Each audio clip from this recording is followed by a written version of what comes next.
My name is Comfort Gideon. Welcome to Japa Code. Okay, I just want to do this quick video, right? A friend of mine just asked me some questions and I wanted to answer him and thought to just do a quick video and share with us in case you have same questions as well. So what is it like being on an international flight? Okay, first of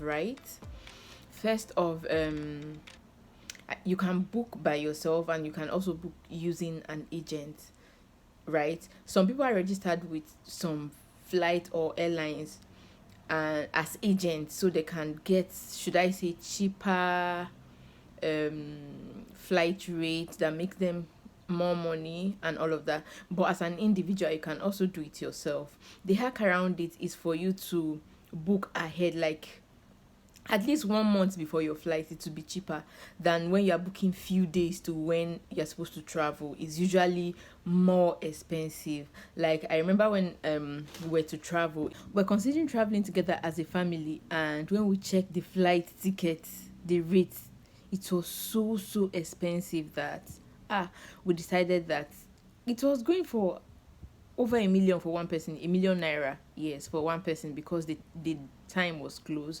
So we started looking for different options. I think the cheapest one we got was a flight that involves stopping over in certain countries.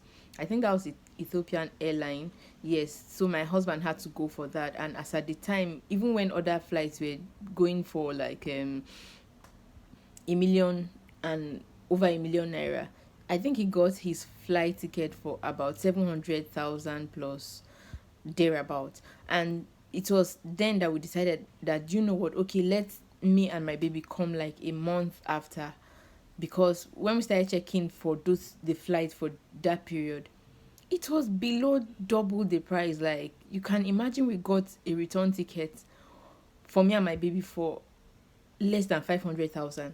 So the difference is crazy. So you can book it yourself, but book ahead of way ahead of the time you want to travel. Yes. So and the next thing is after booking, you can do your booking online. It's basically online. After booking, you get a mail, you get a confirmation mail that you've paid for your ticket. They'll send you all your details online. Then leading to the time for you to travel, let's say 2 to 3 days, depending on the airline sharp, the airline I use, they sent me a mail that if I check in online, I'll get an extra 5 kg allowance. Yes, usually most international airlines, you are just allowed to carry 23 kg bags, and then a hand luggage that does not exceed 7 to 10 kg, and also a handbag thereabout. So you can imagine what a difference if an extra 5 kg would make, right? So I checked in online and got an extra 5 kg, and because I was carrying a baby too, she was entitled to an extra 23 kg. You can imagine, that's like a bonanza. So we use that, right? So after you check in online, when it's time for your flight, usually, right, the date for your flight, let's say your flight is by 1 p.m., you're advised to be in the airport like 4 hours before the time. So by 9 a.m., you're expected to be at the airport already. So when you get into the airport, let's say you're going through Abuja, if you are booking through like the city where you're located, for me it was Abuja. So you have international area and local flight area in the airport. So you go to the international area. So when you get inside, you now look for the airline you have booked. There are different spots for different airlines there: British Airways, Ethiopian airline, and all of that. So depending on the one you book for, you go and look for them and go to the counter or join the queue if there's a queue. Then show them your, what do you call it, your receipt, right? You show them the receipt of the booking you've done online. They'll ask for it.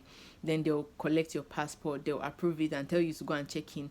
Your 223 kg bags that you're carrying, it cannot enter the plane with you, so you have to check it in. Yes, you have to check it in usually. So you have to go and wait. If you wait, they'll direct you to a section where you wait. Yes, after weighing them, if it's exactly 23 kg, does not exceed the expected amount, they'll just tag it to your ticket and check it in for you. You will not see it again until you arrive your location. Then they'll give you your boarding pass. Your boarding pass is just like another should I say receipt or something, and then they'll give you a yellow card. That yellow card contains some information. You're supposed to fill it, right? You're supposed to fill in some basic information like your name, your phone number, and all of this kind of stuff like that. So you fill it in and then go and wait for the time for your flight. When you are sitting down, be listening to be listening to the announcement. All announcements count. There are some people that have been at the airport like that, and because they could not hear or they were not attentive, they missed their flights. You can imagine that, right? So listen to every announcement that is made while you are in the airport waiting for your flight. So when your flight is called, you just stand up. You can ask questions. If you don't know the directions, go basically ask questions. Any security personnel or agents or anybody at all you see, you can ask questions on directions on where to go and you'll be directed. So when you get there, you see a long queue of people waiting also to board the same flight as you. They will ask for your passport that has your visa in it, and then they will ask also for your boarding pass. You show them and they'll just basically cut off one part of it after verifying all the information and give you the remaining part that is meant for you, and then you'll be directed to go and enter the plane, and that's it. So for me, it was as simple as that, right? It was as simple as that, and the flight was very, very interesting. It was fine, it was smooth, and for me it was even smoother than the local flights I've entered. Yes, the taking off, the landing, it was smoother than the local flight I've entered. So just prepare your mind. It's not something to be scared about. It's fun. Just enjoy the ride. You have, if it's your first flight, I can imagine how nervous you'll be, but don't worry, you'll be fine. You'll be served food. You'll be served food on the flight. You'll be served, what do you call it? You'll be served drinks at different points.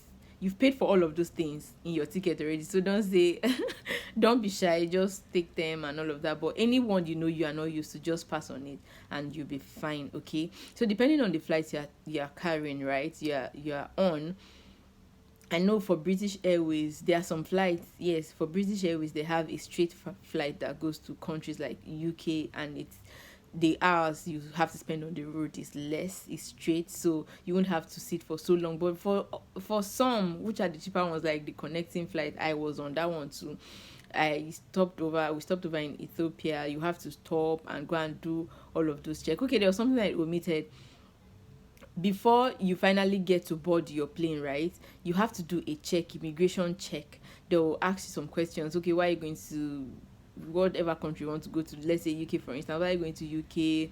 Are you going to study? Are you married? All of those kind of basic questions, just answer them, and then you'll be required to do a check. Pull off your shoes to check, scan. They are going to scan you in case to make sure you're not carrying any hazardous substance on you. So those things are normal. So if you are using a connecting flight that passes through other countries, right, that you have to alight and take another transit flight or something like that, you still have to do that check again. So make sure you don't wear complicated things, like things that because if you are wearing a belt, jewelry, all of those things, you have to take all of them off.